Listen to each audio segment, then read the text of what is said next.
Bismillahirrahmanirrahim. Assalamualaikum warahmatullahi wabarakatuh. Hai guys, perkenalkan nama saya Nur Aisyah, NIM 04020200-254, kelas C11 Hukum Pemerintahan Daerah dengan dosen pengampu Ibu Parasyahresa SH MH, Universitas Muslim Indonesia. Pada kesempatan kali ini kita akan membahas materi di hukum pemerintahan daerah, yaitu membahas secara singkat tentang apa sih itu otonomi daerah. Nah, apa saja yang akan kita bahas pada kesempatan kali ini? Saya punya beberapa poin. Yang pertama, apa pengertian otonomi daerah? Yang kedua, jenis-jenis otonomi. Yang ketiga, nilai dasar otonomi daerah. Dan yang keempat itu tujuan otonomi daerah. Nah, pertama kita bahas dulu, apa sih otonomi daerah itu? Otonomi punya banyak pengertian, diantaranya secara bahasa, otonomi daerah ini berasal dari bahasa Yunani. Oto dari bahasa Yunani, auto yang berarti sendiri, dan nomi berasal dari kata nomi atau nomos yang berarti undang-undang atau pengaturan sendiri atau pengundang-undangan sendiri. Nah, menurut Undang-Undang Nomor 23 Tahun 2014, Junto Nomor 2 Tahun 2015, Junto Undang-Undang Nomor 9 Tahun 2015, otonomi daerah adalah hak, wewenang, dan kewajiban daerah otonom untuk mengatur dan mengurus sendiri urusan pemerintahannya dan kepentingan masyarakat setempat dalam sistem NKRI. Nah, dalam melaksanakan otonomi daerah, ada juga yang disebut dengan daerah otonom. Nah, apa sih daerah otonom itu? Daerah otonom adalah kesatuan masyarakat hukum yang mempunyai batas wilayah yang berwenang mengatur dan mengurus urusan pemerintahan dan kepentingan masyarakat setempat menurut prakarsanya sendiri berdasarkan aspirasi masyarakat dalam sistem NKRI.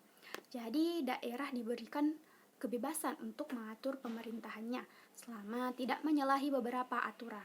Nah, untuk lebih memahami maknanya, kita ke poin yang kedua tentang jenis-jenis otonomi daerah. Nah, jenis-jenis otonomi daerah ini ada 3. Yang pertama, otonomi material, yaitu urusan pemerintahan diserahkan dari pusat ke pemerintahan daerah yang dirinci secara tegas dan pasti sifatnya itu limitatif atau diberi batas-batas. Contohnya itu pembentukan undang-undang suatu daerah. Nah, yang kedua ada otonomi formil, yaitu urusan pemerintahan dari pemerintahan pusat ke pemerintahan daerah tanpa diberi batasan. Dalam hal ini, pemerintahan daerah diberi kewenangan sendiri sepanjang aturan yang dibuat itu belum diatur dalam pemerintahan yang lebih tinggi.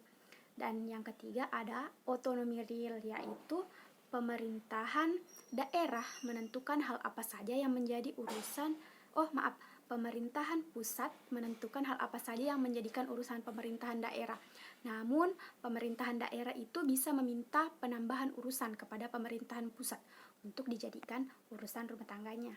Nah, sampai di sini sudah ada bayangan. Nah, kita lanjut ke nilai dasarnya ya. Kita jelaskan secara singkat apa sih nilai-nilai dasar dari otonomi daerah. Nah, pertama ada di nilai dasar otonomi daerah yang pertama itu ada kebebasan. Bebas memilih kebijakan atau aturan. Yang kedua itu ada partisipasi. Masyarakat aktif dalam pelaksanaan, perencanaan, atau pengawasan setiap kebijakan publik yang diambil pemerintahan.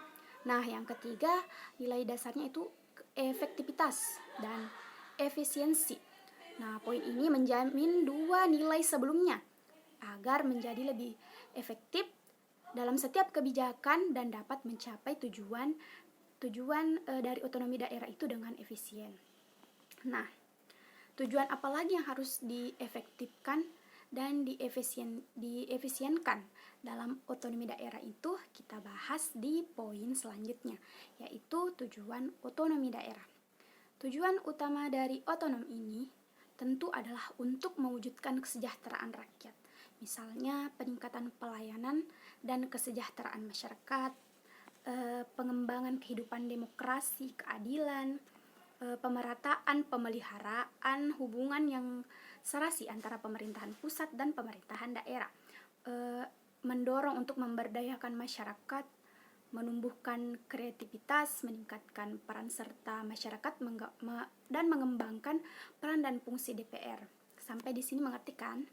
Semoga mengerti ya. Jadi kesimpulannya, tujuan otonomi daerah itu ujungnya tetap adalah kesejahteraan masyarakat.